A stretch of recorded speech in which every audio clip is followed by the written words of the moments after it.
You are listening to the Horse Radio Network, part of the Equine Network family. What a beautiful day for horses in the morning.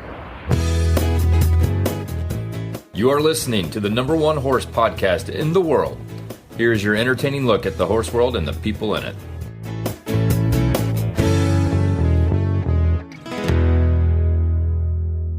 Well, good Wednesday morning. I am Glenn the Geek from our rental house we moved into yesterday, so we're waiting for our farm to get done in Morriston, Florida. And I'm Jamie Jennings from Norman, Oklahoma. You're listening to Horses in the Morning on the Horse Radio Network for Wednesday, July 31st, episode 3487. Good morning, horse people. Ah, Wednesday, the day we cover Glenn's favorite topic, horse health. And Jamie makes you feel better about yourself with the latest weird news from around the world. Let's go! Happy Wednesday! Well, I will say that this rental, the bathroom is bigger than our whole living quarters trailer. So it is kind of nice to be spreading out a little bit again. Saving your marriage one move at a time. We didn't have to decide who was going to make coffee or tea first this morning because only one of you fits. So that is nice. Well, Allie is going to join us today to explain Rearing2Read. That's a program that she runs. Dr. Kristi is back to give us the scoop on Slobbers. And you might need a scoop by the time we are done. Plus, we have a slobber? Yeah. Do you have some weird news? Yeah, just a bit. Okay, good. But first, we have to talk dressage. Now, I don't have this morning's results. We're recording this at 11 o'clock on Wednesday morning. Thank God you're not spoiling it for me again. But there's one thing that did come out yesterday that was heartbreaking for the United States team is Marcus Orlob and his horse Jane were eliminated due to a superficial cut on her pastern. So what happened was apparently is Marcus and Jane came into the arena. The crowd, screamed and cheered. Apparently they're very loud over there in France. And the horse reared up and spun around and got all freaky. And did you see the video? No, I didn't. Oh, I'll text it to you. It's pretty crazy. So yeah, it just was totally. Marcus became that girl.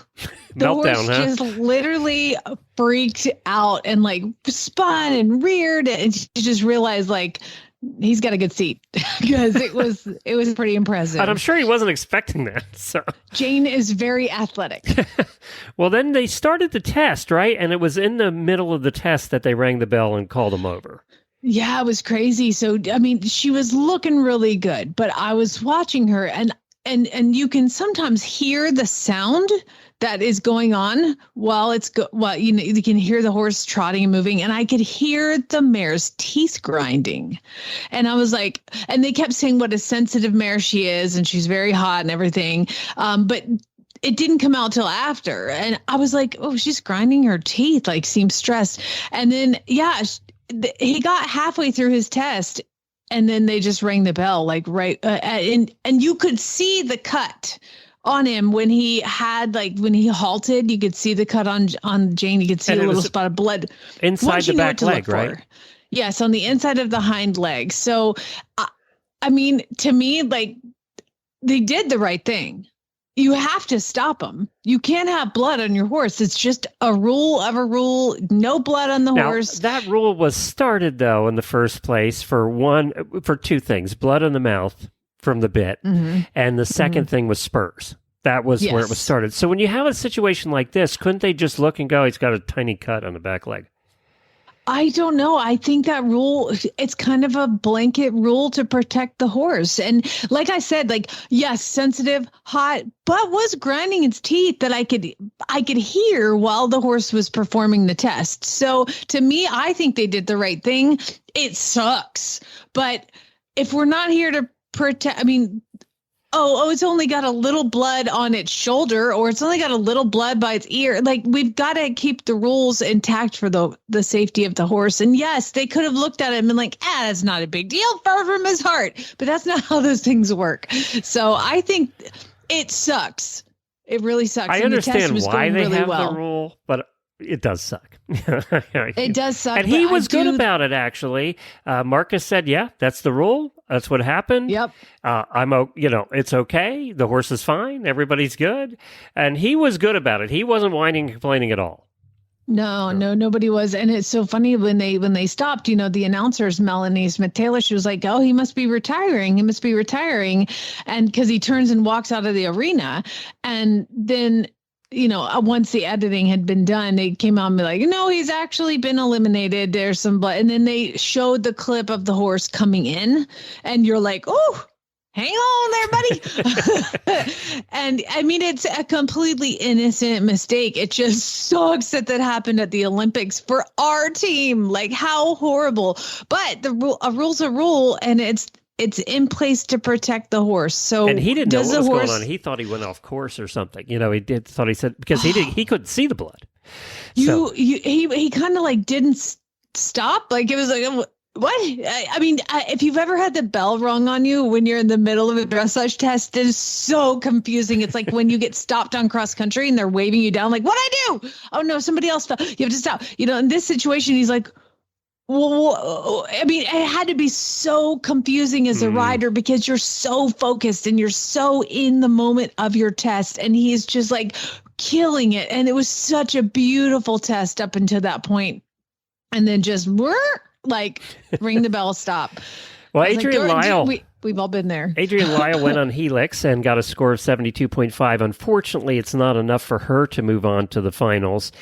She might maybe make it to the freestyle, but probably not. Now, it won't matter as far as the team score anyway, but if she had moved on to the finals, it would have counted toward a personal score for individual medals. But so far, United States not great in dressage at this point. Stephen Peters went this morning. I didn't see his results yet. So that's what's going on as far as that's concerned. I watched Carl Hester's test and I was like, oh my God, it was so beautiful. And watching all these horses do the same test after watching the dressage and eventing, I mean, they make the change look so easy and fluid and perfect and beautiful. And like nobody makes any mistakes. But what I noticed was just how severely different the horses are ridden. Like some horses have a much freer front end. And then there's some horses that their nose is on their neck. Well, and I mean, actually, there was a whole conversation in the auditor room this morning about auditors liking dressage and eventing better because it just looks like these horses in dressage are all jacked up, so it's some of them were tough to watch. I'm not going to lie. Like, I was like, oh my God, like, how can it even breathe with its nose touching its neck? Dressage has just changed so far. Like when I rode this morning and I'm like just trying to get my horse to like reach forward and all that. And I mean, granted, I'm not doing canter half passes and zigzags and pirouettes flying changes and all that. But like, I don't know. It just seems so binding, some of the horses. But then the other ones, you're like, oh my God, that's so beautiful. So it's interesting, it's interesting and to see how different countries ride differently and how the different horses, like there was a horse that was 19 hands tall that went yesterday, Glenn. Wow. It was absolutely crazy. Now I did see something. I'm just going to talk because was that horse all legs or was it? No, it didn't look 19 hands tall, but they were talking about it because like the horse is 19 hands tall, but the rider was like 6'2" or something and looked like relatively normal. You would have looked like a peanut up there. Well, I was like, how is he going to fit 15 changes across the diagonal? Like, I mean, but he did really, really well. It was amazing. But the really cool story is Belgium's rider. Don't cry. Belgium's rider, Larissa Paulus sent, so she comes out of the arena and she waves both hands in the air like, and she's got white gloves on. And there's something written on her gloves. And then I looked later, I went to Horse and Hound and saw there on the gloves, one hand says, I promised you. Don't cry. And the next hand said, I did it. And there was a big heart written. So white gloves, you can see black and red writing on them. Apparently, her horse's name is Flambeau. She bought Flambeau 5 years before that before her husband died of a heart attack. And apparently it was a horse that nobody wanted. He was so wild and complicated. She said, at the beginning, I didn't believe in him, but my husband said, you have to try. You have to try. And it was after 2 years, they started Piaffe and Passage, and then her husband got sick. And she said, I promise, I'm going to make it to the Olympics. Oh, sorry. And There's so she, story. right. Yeah. And she's written a couple, and then she wrote his name on her hand one day. Like, oh my God, it's so beautiful. So nice. So nice. And then watching the horse Jägerbomb, which kind of went viral, and I'm blanking on his rider's name right now, but she went viral before the Olympics because she posted a video. I don't know if you saw this, but her last ride, she's like, last ride before Paris. And she is on her horse bareback in the arena with a halter. You posted that one, right? Yes. Oh, so cool. And so I saw her go, and she had a great test. I was just like, you get so many people to root for when you get the deeper story of the packages that they make with, or it's just social media allows you to kind of get to know these people a little bit more. So I love the Olympics. I'm having so much fun. Well, we watched all the gymnastics last night. Like, we'll cool. We'll talk about the other sports in the post show today. Well, some of the other sports I tried and understood or went, what? We'll talk about that in the post there's show. a couple I'm like, next.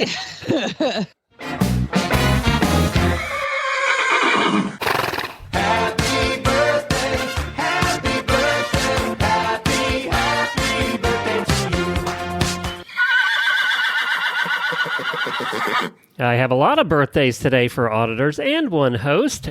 Kimberly, Denise, Amanda, Teresa, Danielle, happy birthday to all of you. And also to Joy, host of the Retired Racehorse Radio Show, who, by the way, is going to be your co-host next Wednesday, filling in for me. I know. I'm so excited. You We're gonna guys have haven't hosted together in forever. We're going to have a reunion. So I'm excited that you guys get to do that. Also, I wanted to thank the auditors who reached out. You know why. Something I asked for in the post show on Monday, and about 5 or 6 of you reached out. It really meant a lot to me. So we have the best listeners in the world. I really did appreciate that.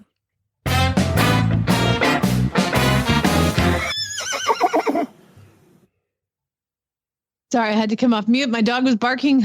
I'm like, Lucas, get the dog. So I want to give a daily Whinnie, not that these farmers are ever going to listen to it, but Nathan and John, they are cutting our pasture, cutting our hay. And I'm so excited to have another cutting. Is it good this year?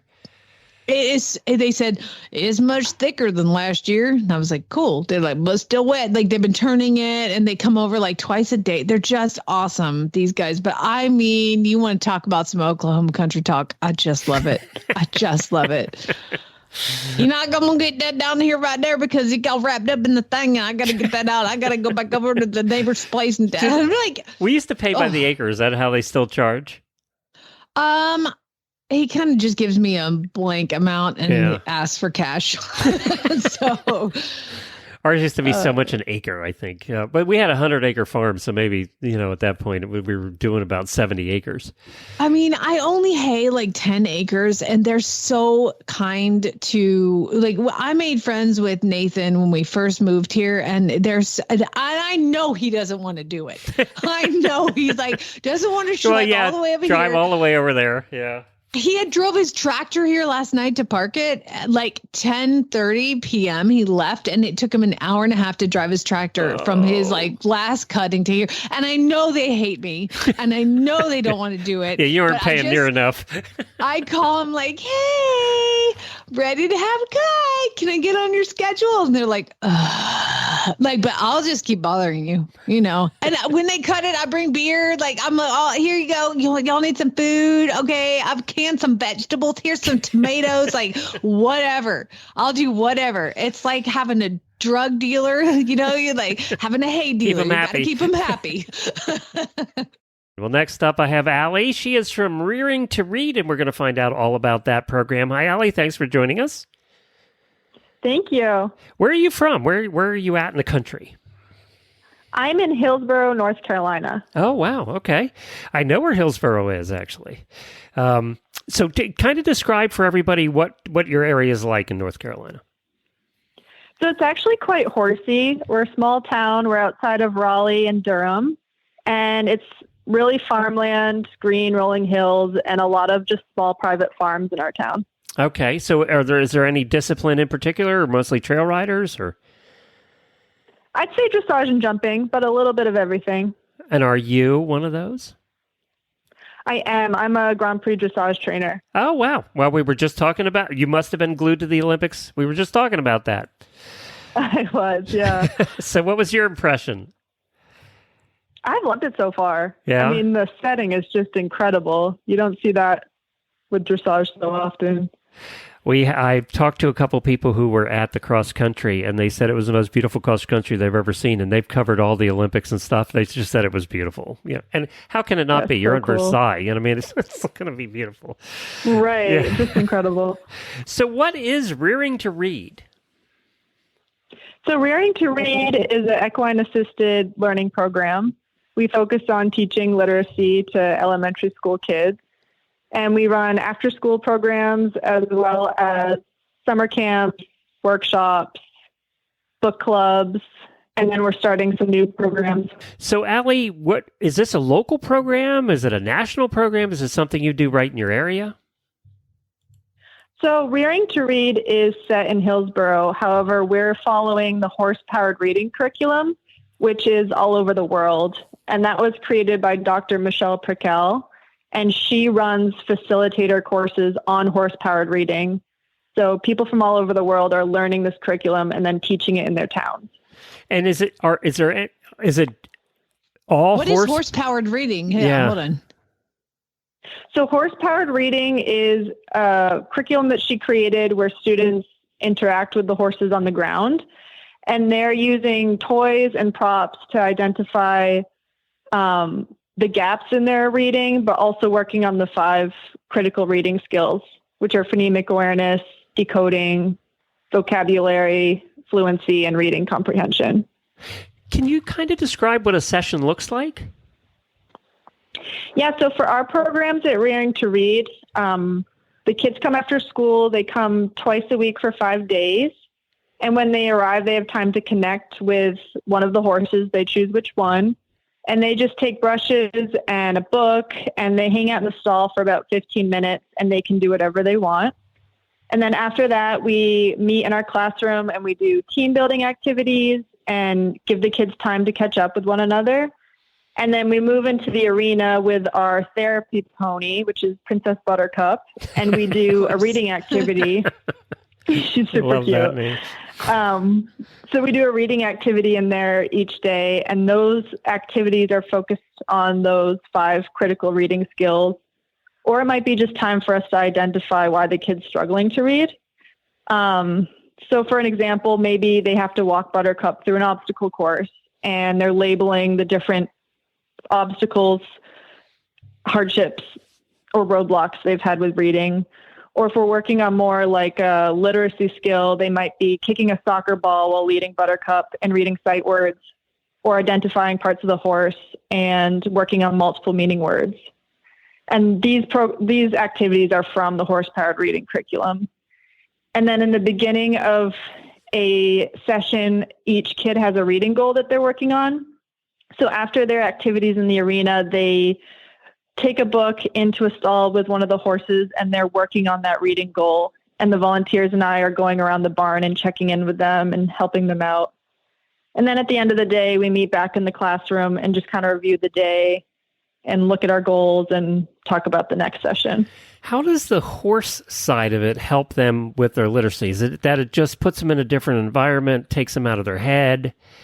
Exactly. Okay. We did a partnership research study with Elon University this fall, and we were tracking the kids' confidence to read and also their motivation to want to read when they're in the Rearing2Read program, and it showed a huge growth in both subjects with all the kids. Because they think they're just coming to the farm to hang out with horses, but they're actually working on what they're struggling with most in school. That's really cool. I mean, we all know horses are healing, but this is a completely different kind of thing. Yeah, it's definitely based off a lot of the therapeutic programs, but in more of an academic setting. And have you seen results with the kids? Absolutely. We've heard a lot from parents about kids just wanting to read more at home after the program. And I've also gotten to talk to a few teachers about, it's mostly like changes in how the kids approach the reading and want to read more. And that opens them up to then be able to learn more of the skills once they're back in school. Have you found any of these kids wanting to get into horses? Yes, definitely. Of course. How many times a day do you say to Princess Buttercup, as you wish? Like you feed her, you're like, she bangs the stall door, as you wish. Oh, and she gets it all because she's just the most perfect pony. So is this something that you're hoping to expand here, or are you going to stick to your area and let others expand? Definitely want to keep growing the program. We just got a grant. We're working with some kids from refugee backgrounds this fall. And then we also just partnered with a local school to do a readathon. So the kids will read as much as they can through the fall. And then the prizes are going to be trail rides on Buttercup. I love that. So one other question is, are all the books horse related that you use? No? Okay. No, they're not. But the kids definitely gravitate towards more of the horse books. Yeah, I bet. I bet. Well, this is really cool. One, it's getting kids interested in horses, which we have a severe problem with in this country right now too. And also the reading end of it. So it's kind of a two-prong approach. It solves two problems. Totally. Yeah. You're like the Dolly Parton of Hillsborough. That's amazing. I love that. Anybody wants to be compared to Dolly. I mean, that's true. Exactly. Well, Allie, where can people find out more about Rearing2Read? So we have a website. It's rearing2read.us. And then if you're outside of the Hillsborough area, check out Horse-Powered Reading because that's everywhere. Okay, very good. We appreciate you joining us this morning. Thanks so much and good work. Thanks so much. I'll talk to you soon. Well, if you head on over to statelinetack.com right now, they do a giveaway every month. We've talked about it before, but this month they have a Perry's gift pack valued at $400. That's a bridle, reins, a halter, a lead shank, all in the terrific quality of the Perry's products. They're all Amish made right there in Lancaster County, Pennsylvania. I know exactly where they go to get these made, actually, and all of their products are high quality, and you can win $400 worth of Perry's products right now by going to statelinetack.com and clicking on the subscribe button, and you'll be entered for this month's prize. What I really like they also do that we really need to do a better job of is they post who were the past winners right below it. So I need to do a better job of that. Did I win? Posting those somewhere. StatelineTech.com. And now coming up next, this Horse Health Report is brought to you by Daily Dose Equine, non-GMO core nutrition for horses and ponies of all ages. And today we have Dr. Kristi Gran joining us, back with us from Conley & Kuntz Vet Hospital in Indiana, talking about slobbers. Well, I'd like to welcome to the show Dr. Kristi Gran. Dr. Gran, how are you? Good. How are you guys? Fantastic. How are things up in Indiana? Are you guys busy? We're busy and hot. It is very humid today. I feel like every time we talk to you, there's like one kind of like consistent like wave of rash of things that you guys are dealing with. And I think that's the same probably anywhere. What is the hot veterinary topic right now that you guys are seeing a lot? Right now, we're actually seeing a lot of like eyeball stuff, mostly because it's allergy season. So everyone's rubbing their eyes on stuff. Mm-hmm.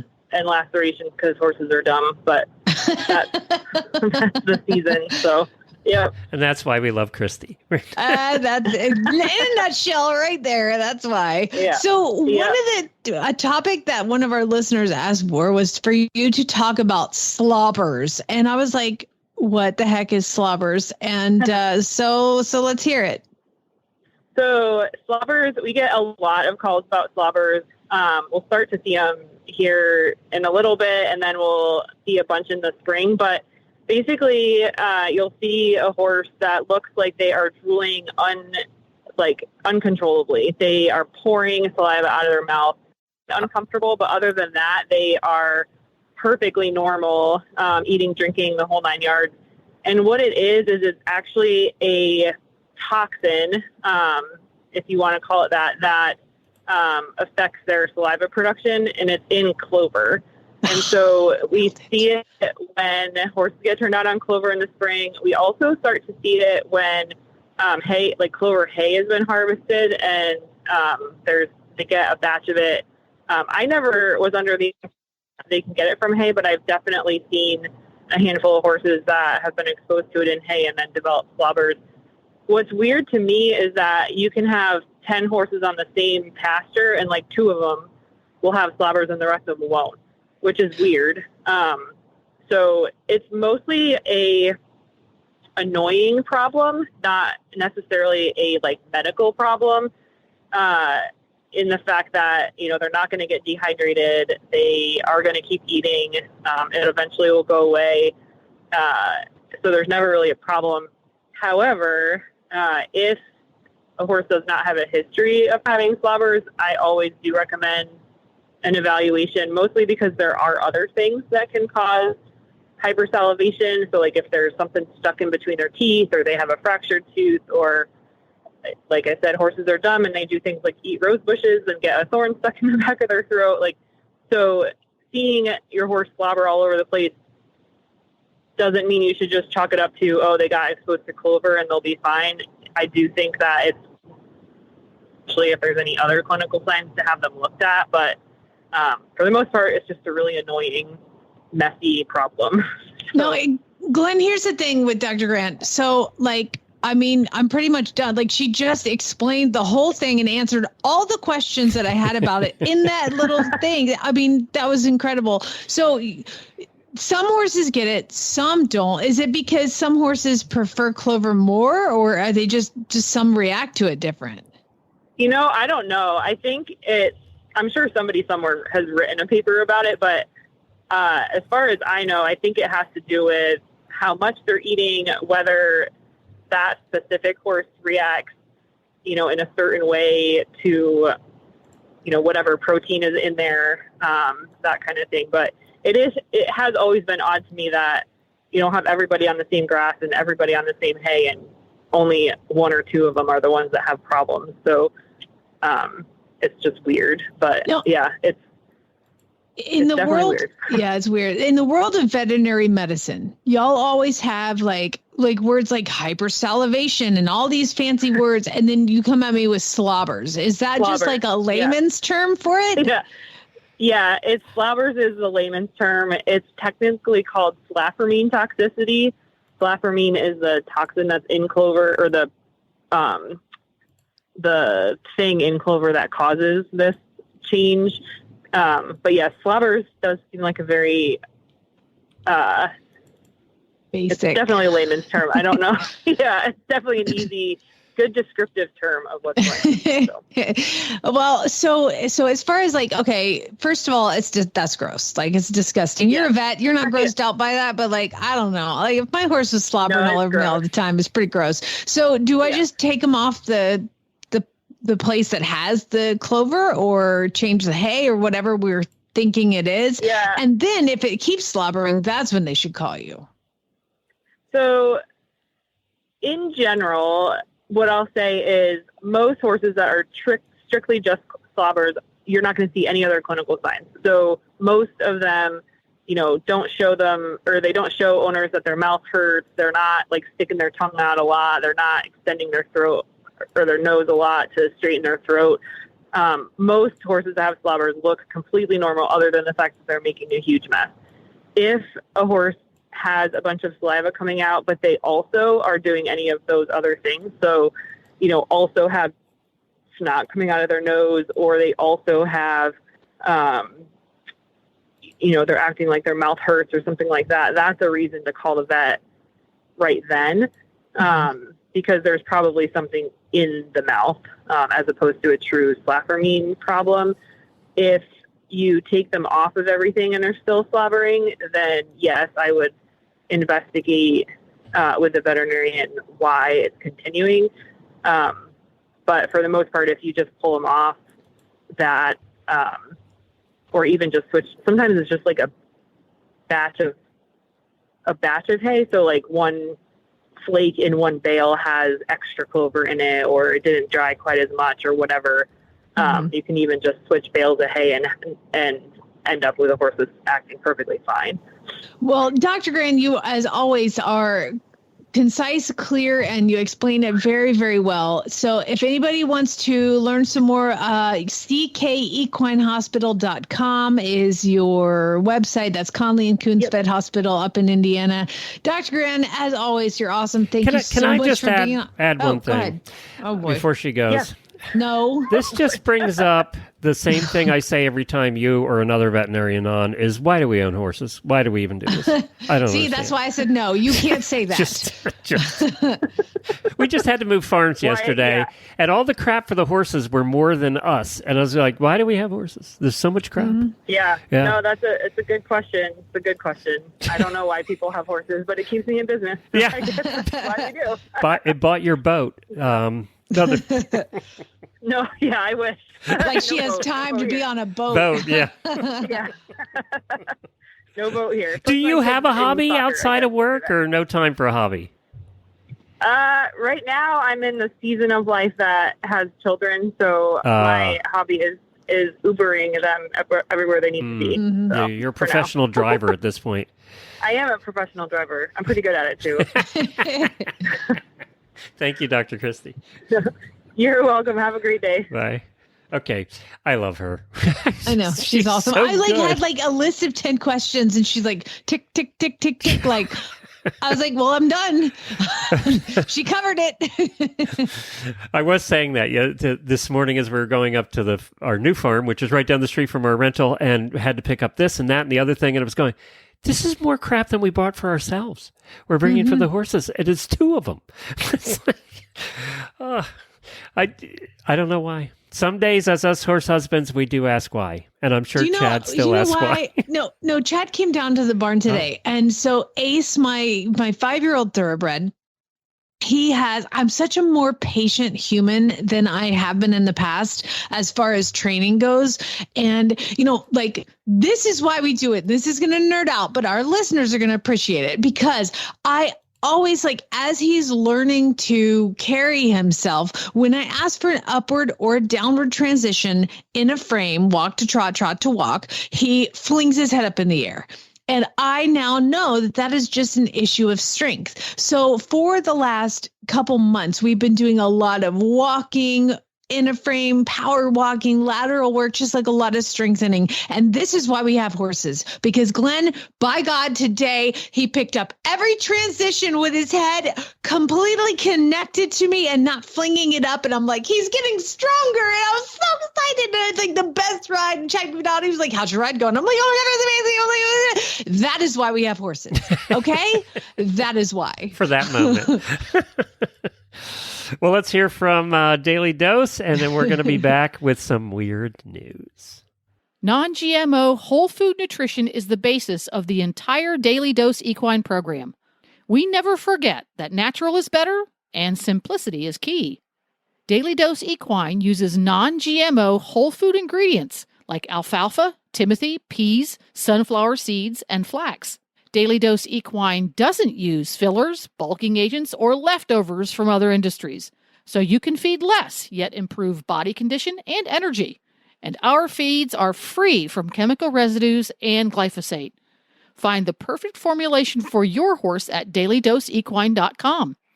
Select Daily Dose Equine formulations are available nationwide through chewy.com and tractorsupply.com. Easy, effective, and eco-friendly fly control starts with Fly Predators. Fly Predators are the organic, natural way to dramatically minimize your fly problem. Learn more about Fly Predators and other Spalding Labs fly control solutions at Spalding, spalding-labs.com. Time to learn why some days you're embarrassed to be part of the human race. In Jamie's Weird News. Yeah, weird stuff keeps happening, Glenn. It's weird. And I would like to thank all the people who participate in this segment every week. And I would like to also shame half of you who didn't submit. I'm getting used to you guys regularly submitting weird news. And so if you're ever looking at and reading a news story, and you're like, that's super weird, email it to me, Jamie@horseradionetwork.com, with weird news in the subject line, like Delia, Laureen, Allison, Amy, and Julie. That's it. Come on. You guys watching too much Olympics and not sending me all the weird news. But good news is I got it covered, because I'm going to have 3 weird news submissions, and then we're going to wrap it up with what could possibly go wrong. I'm going to have a calendar for that one day. Yeah, so we're going to start. Oh, it's not awesome. This was on Reddit, so there's no location to it, but I'm going to go ahead and wager a guess it's in Florida. So this guy goes to Taco Bell, and he gets a burrito, and he takes a bite of his burrito, and he's like, oh, my tooth. Do you want to guess what he found in his burrito? I don't want to know. I don't want to know. I don't want to guess. I don't want you. I just don't want to even know. Oh, God. He found a nose ring in his food. Oh, it could have been worse, I guess. I was picturing a mouse or a rat tail or... So I said it had a crunch to it. He ended up breaking part of his tooth, but I mean, a nose ring, that means it came out of somebody's nose. Do you think they wouldn't notice that their nose ring came out? Well, he called the Taco Bell and he's like, there's a nose ring in my burrito. And the person on the phone goes, we don't have anybody that works here with a nose ring. And he goes, I know, it's in my food. It's like, not anymore. I guess it could have been from the factory. They probably make those all in a factory. And that's what they ended up having to say. Like, what their speculation is like somebody like onion chopper at a different location lost their nose ring and it fell into the thing. And so then they wrapped it up and sent it. So lots of Reddit users letting him know what to do. So he's like, it only broke a little part of my filling off. I'm still glad it wasn't a rat tail. That's what I was predicting. Oh, to be Australian. I'm sorry. Those are just the toughest humans on the planet. I mean, everything in their area is trying to kill them. They've got snakes. Florida. Florida is Australia light. Yes, exactly. And Floridians are not at all like Australians. Australians are tough blokes, man. The dudes are ridiculous and the chicks are awesome. And then Florida people are just a giant batch of drug-ridden crazy people. But there's a guy named Matt Dawson, and Matt is playing hockey at the Paris Olympics. Okay, I guess field hockey. So unfortunately, about 6 weeks ago, I think 6-8 weeks ago, somebody hit him with their field hockey stick and broke his finger. And apparently the impact left the top of his finger nearly severed, and his Olympic dreams were dashed because they have to, the doctor said the injury will take 4 to 6 months to recover, meaning he's going to miss the Summer Games in France. Or he just cut it off.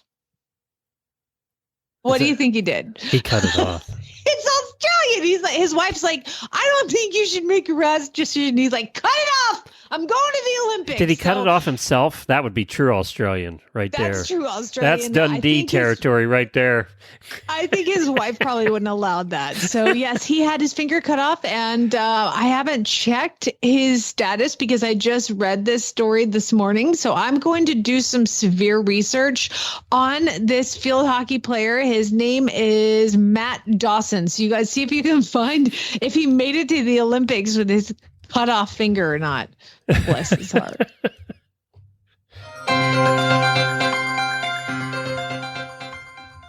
Well, I mean, I feel like we're having some fast food stories today, but this is like... I can give you a quick update. Oh, that's women's. Okay. I can't give you a quick update. Okay. Well, we're going to go to Georgia, East Point, Georgia. Oh, they got beat by Belgium. But was he on the team? Did he make it? I don't know. Australia got beat by Belgium. That's all I know. Okay. Well, I'll deep dive that later. Okay. So apparently in East Point, Georgia, this is like my local WSB radio kind of thing that I used to work for. They did a news story on a restaurant worker who works at Chipotle. He's there. He's training. He's in training for the first week, and he's on Camp Okay, Creek you've Parkway. ruined Taco Bell today. Are you going to ruin Chipotle too? No, I'm just going to make you not want to work there. Okay. So this guy, his last name is Collins, and he's Quentin Collins. He's 29. He just got hired at Chipotle, and this is on Camp Creek Parkway, which is not the nicest part of the city. So he gets off his shift, and he's like clocks out, and he's like, "Oh, the bus is coming. There's a rapid transit system in Atlanta called MARTA," and he's like, "The bus coming. I gotta go catch my MARTA." And he heads out the door, and his manager's like, "You didn't take out the trash," and he's like, "I gotta catch my bus," and he starts running out. The manager loses his mind. Grabs out of his desk, comes back out with a gun, and chases Quentin down, saying, "Take out the trash, take out the trash." And there's like customers in there. There's people in there. They all see what this is like. They were like, "I didn't take out the trash. You don't chase people down and pull a gun." He was like, "That's some other world, man. It was wrong. It was wrong." One woman said when she was outside the restaurant, "There's no excuse for someone to pull a gun for not taking out the trash." They have surveillance video. Oh, bless his heart. This is Quentin. so South. This is so the South. So South. Yeah. And poor Quentin hasn't been back to I work bet. since this incident. He said having his life threatened is messing with his mental health. And No he kidding. says every time he closes his eyes, he says he's staring at death. And Chipotle has offered counseling. Oh, by the way, the manager hasn't come back either. So they ain't got him yet. I know He's a still at reading large. program he could take if he I needs. know, right? Bless his heart. One more. One more. I'm glad that was in Georgia. Of course it was. All right. So this is the what could possibly go wrong segment. And this is in my town of Norman. I found this on the Norman Community Facebook page. And I'm not going to name her name. It doesn't really matter. But she posts a picture of like a crawdad, like one of those little tiny lobster things, little crawdad. And she's like, "Does anyone know where I can get live crawdads at in Norman to feed my alligator? I called Jones Bait and Tackle and they're out." How many Wait. crawdads do you need to feed an alligator? They're tiny. Why does somebody in Norman have an alligator? I went right over that and to Yeah. No, let's back up. There's again, what could possibly go wrong? What could possibly go wrong? So people actually started answering her questions, including yours truly. First, we're going to start with Matthew. Says you can find them in any creek in Oklahoma. I was like, yep. Go to the Front Creek in Sulphur. That's where we catch thousands of them, and then we cook them. Oh God. And somebody sensibly said, "Wait, feed your alligator?" Somebody else said, "Okay, I'm not trying to be a Karen, but just a simple question. I thought buying alligators were against the law." Like I said, not trying to stir people up in here. I don't know. I thought they were like banned. And she writes back, "It's a caiman, which is in the same family, but not the same." And so she wrote, "Okay." And then somebody else says, again, what could possibly go wrong? "I must know more on how I can own an alligator." Somebody else says, "In Oklahoma, you can own just about anything. I got all kinds of exotic Isn't that where animals." Tiger King came from? Yes. And she said, By the way, these What? things get 2 to 4 feet long. Yeah, she does describe the housing situation, and it sounds fairly high maintenance. But somebody else says, "In Oklahoma, you can own just about anything. I've got all kinds of exotic animals. I have friends that own multiple giraffes," which is where I chimed in. I want friends that own multiple giraffes. Where can I find those people? So yes, apparently the animal owning is completely legal in Oklahoma. You can have whatever you want, including alligators and giraffes and tigers. Apparently, we all have seen that. So caiman's natural habitat is swampy habitat. Swampy habitats are flooded woodlands. I know you have a lot of those in Oklahoma. No, we don't. Not a one. Not a one. Are there some cats missing in the neighborhood, by the way? What, Glenn? Apparently, it's small enough to where it's eating crawdads. Okay, he don't need no cats yet, but as soon as he gets a little bit bigger, we're gonna let him out and let him clean up the neighborhood. Okay. I will say it is an attractive-looking lizard type thing. It's not ugly. It's kind of good looking as a lizard go. No, they're super cute when they're not in my house eating your cat or your crawdads. Yeah. Oh, you've owned a few pets over the years. I think you would have liked to feed to that caiman. There were a few that you weren't fond of. No comment. No comment. That's funny. All right. Thank you for the weird news. Where do they send it? If they're going to send you weird news, where do they do it? Jamie, Jamie, at horseradionetwork.com. Weird news in the subject line, and I appreciate it. So, yeah, that one I found all on my own, Glenn. You didn't have to look far. I didn't have to look far. All right, we're going to talk a little more Olympics in the post show. Hang on, auditors, for that. Thank you for joining us, Mary Kitzmiller and Jennifer, tomorrow, and then some really bad ads on Friday. Get your ads into Jennifer at horseradionetwork.com. She said she does need some this week. And Jamie and I will be tired by Friday, so if you could read the ads and submit your audio files, that'd be great. We would. Yeah, so it's such an exhausting job. Once in 14 years that we didn't have to read any ads. Do you remember that? We got so many that we just played them all show. It was awesome. That was truly laziness there. Remember, double the entries for prizes if you send them in yourself. And it's prize week. We're giving away the prizes Friday. And triple the entries if you read it in an accent that is not your own. Yes. And if it's an Australian accent, you get quadruple this week. Just saying. Don't. Spay, neuter, geld.